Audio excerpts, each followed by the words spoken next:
Everyone, hope you all are doing well. तो आज हमने एक्सरसाइज 1.6 के क्वेश्चन नंबर 2 से ऑनवर्ड 6 तक सॉल्व करने हैं। वो कैसे सॉल्व करने हैं, पहले हमें उन्होंने एक साइमल्टेनियस इक्वेशन दी होती थी, उस पर मैट्रिक्स इनवर्जन मेथड और क्रामर्स रूल को लगाकर सॉल्यूशन फाइंड करना था। लेकिन क्वेश्चन 2 से 6 तक उन्होंने हमें एक स्टेटमेंट में क्वेश्चन प्रोवाइड किया हुआ है।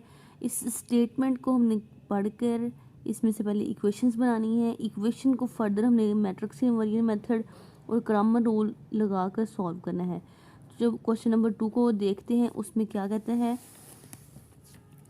The length of a rectangle is 4 time it's width.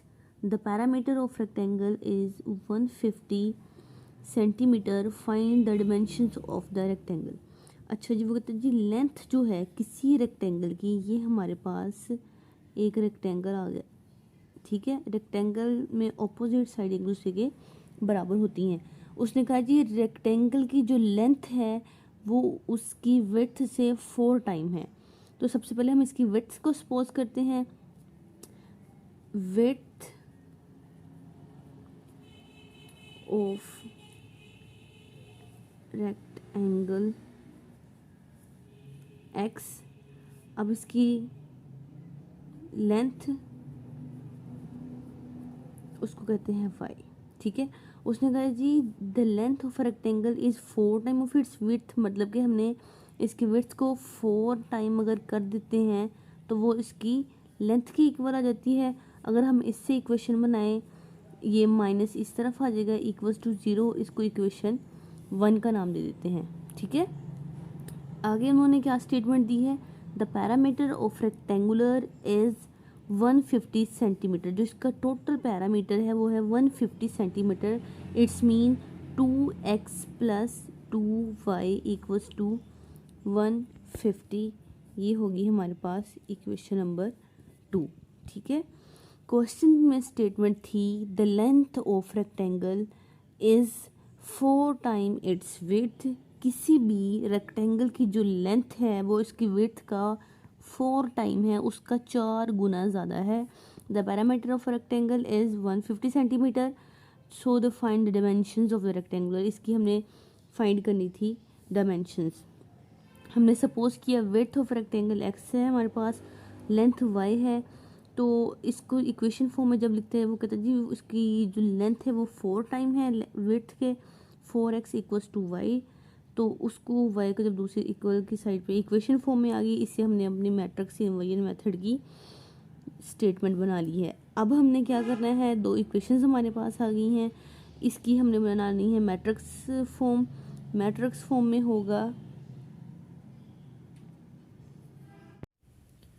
Equations हमारे पास बन चुकी हैं, इससे हम मैट्रिक्स इनवर्जन मेथड बनाएंगे। वो कैसे बन गया जी, इसको मैट्रिक्स फॉर्म में लिखेंगे तो हमारा मैट्रिक्स इनवर्जन मेथड आ गया।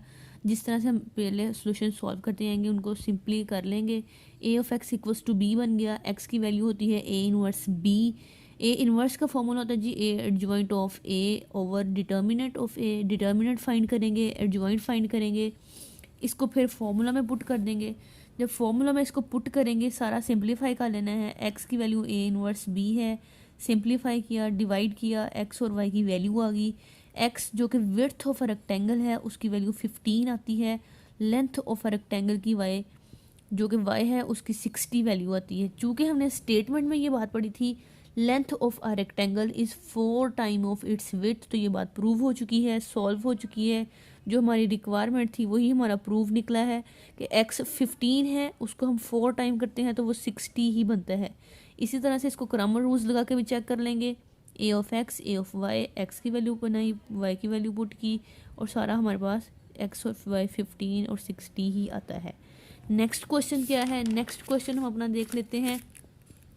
2 sides of a rectangle differ by 3.5 centimetre. वो कहता है कि जो लेंथ किसी भी रेक्टेंगल की 2 साइड्स हैं, फॉर एग्जांपल एक ये साइड है उसकी और एक ये साइड है, इन दोनों के दरमियान का जो फासला है वो कितना है हमारे पास 3.5 सेंटीमीटर है, ठीक है। और जो उसकी विड्थ है वो हमारे पास कितनी है 6 विड्थ हमने फाइंड आउट करनी है और उसका पैरामीटर दिया हुआ है जी, डायमेंशन फाइंड करनी है, पैरामीटर 67 सेंटीमीटर है। अब इन दोनों के दरम्यान में जो फ़र्क है वो 3.5 है, मींस दैट कि x minus y equals to 3.5 आता है। पैरामीटर है whole area 2x plus 2y equals to 67। अब इसकी इक्वेशंस बन गई हैं, मैट्रिक्स इन्वर्जन मेथड लगाएंगे, x minus y 2x plus 2y equals to 3.5 67, a of x b बनाया, a का डिटर्मिनेंट लेंगे, इन्वर्स का फॉर्मूला लगाया, एडजॉइंट ऑफ a आ गया, डेट a और उसमें से हमने x और y की वैल्यूज़ फाइंड कर लेनी है। सिंपली इनको सिंप्लीफाई करते रहेंगे वैल्यूज़ फार्मूला में पुट करके। इसी तरह से x और y की हमारे पास वैल्यूज़ आ गई है।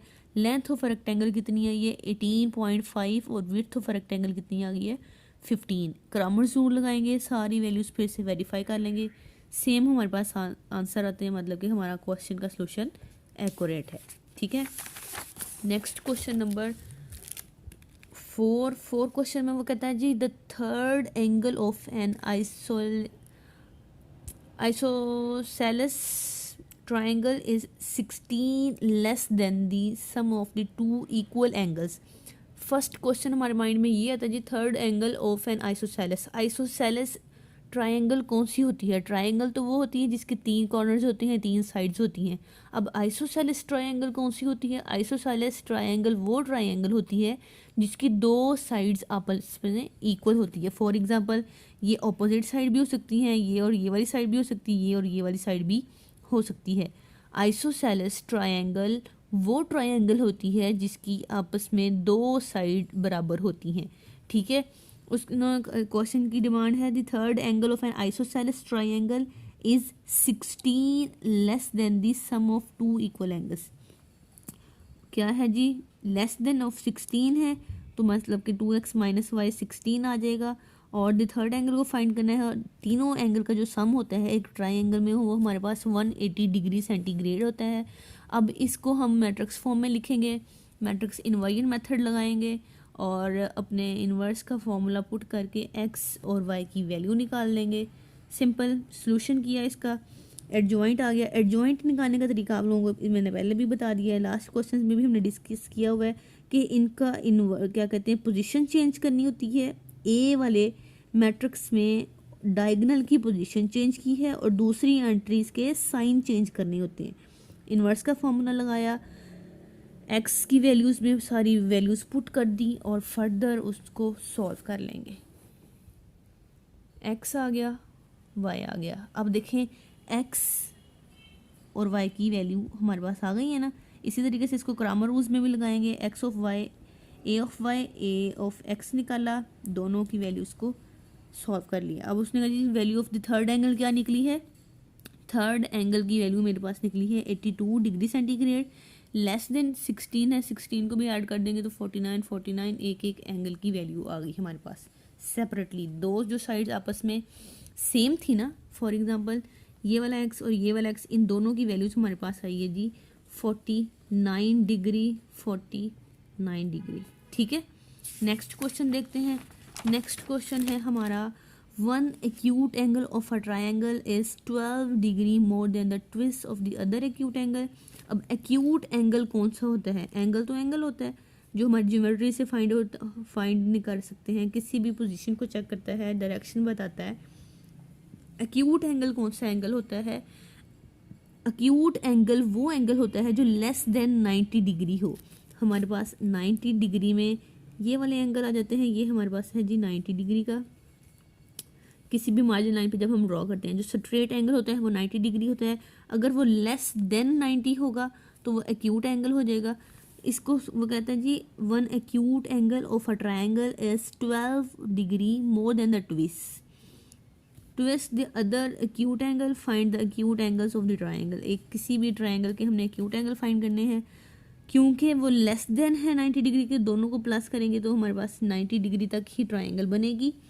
अब उन्होंने कहा जी ट्विस्ट ऑफ द एंगल है तो 2x plus 12 equals to y आ जाएगा कि, और जिसमें से हमने 12 को अलग सेपरेट कर लेना है।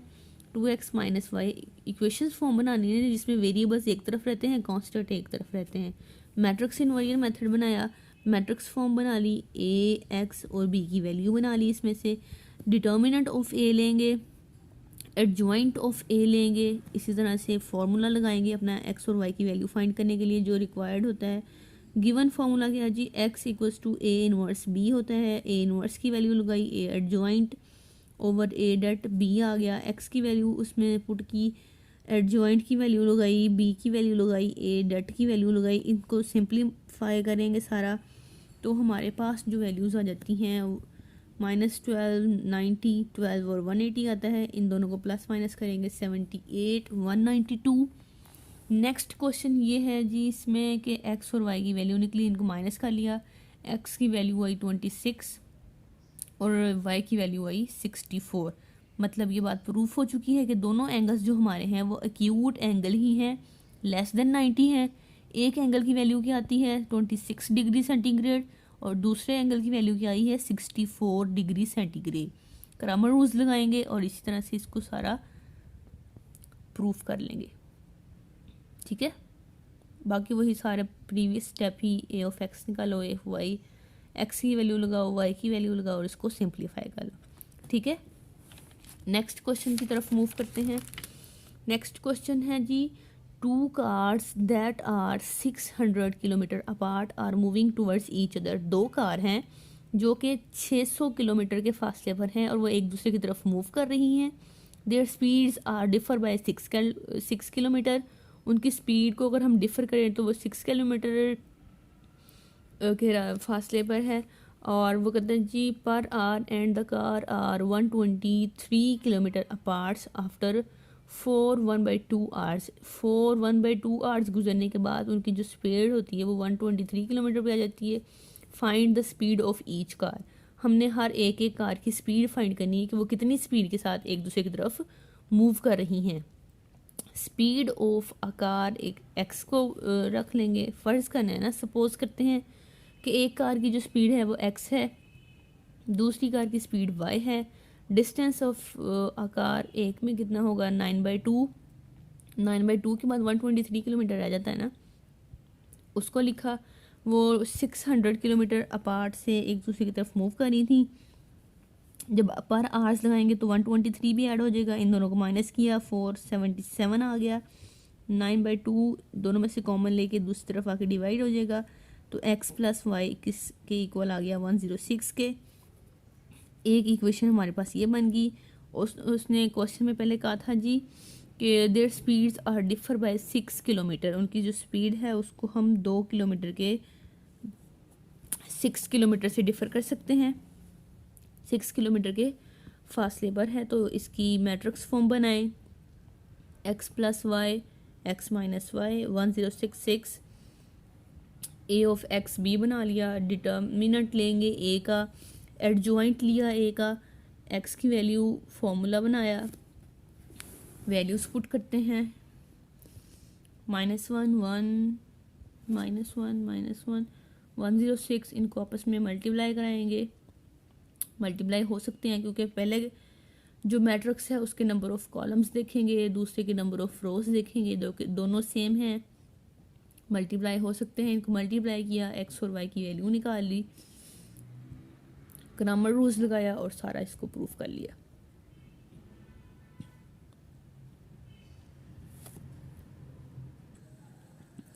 उम्मीद है कि आपको simultaneous solutions of linear equations का मैट्रिक्स इनवर्जन मेथड से और ग्रामर रूल्स से सॉल्व करना समझ आ गया होगा। अगर फिर भी किसी क्वेश्चन की कोई समझ नहीं लगी तो आप कमेंट करें, आपको उसके कंफ्यूजन को क्लियर किया जाएगा।